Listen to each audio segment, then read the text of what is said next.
नमस्कार विद्यार्थी मित्रांनो, प्रश्न कसा आहे बघा। 1 ते 1200 दरम्यान अशा किती संख्या आहेत ज्यांना 2 ने किंवा 4 ने किंवा 5 ने निशेष भाग जात नाही। ठीक आहे, मग जर बघा इथं मी संख्या लिहिल्या 1 2 3 4 आणि 5, तर ह्या पहिल्या दोन संख्यांच्या मध्ये अशा किती संख्या आहेत ज्यांना 2 ने भाग जातो, तर ही एक संख्या आहे, एका संख्येला भाग जात नाही। ठीक आहे, पहिल्या 4 संख्या जर बघितल्या तर त्या 4 मध्ये अशा किती संख्या आहेत ज्यांना 4 ने निशेष भाग जातो, म्हणजे काय असणार आहे, ही फक्त एक संख्या आहे, बाकी 3 संख्यांना 4 ने भाग जात नाही।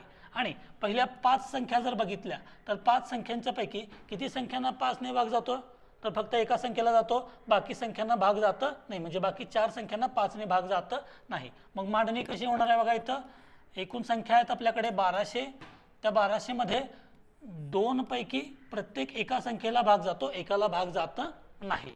ठीक आहे, पहिल्या 4 पैकी जर बघितलं तर 4 पैकी एका संख्येला भाग जातो, बाकी 3 संख्यांना भाग जात नाही, कारण आपल्याला संख्या कोणत्या विचारल्यात, भाग जात नाहीत या संख्या विचारल्यात।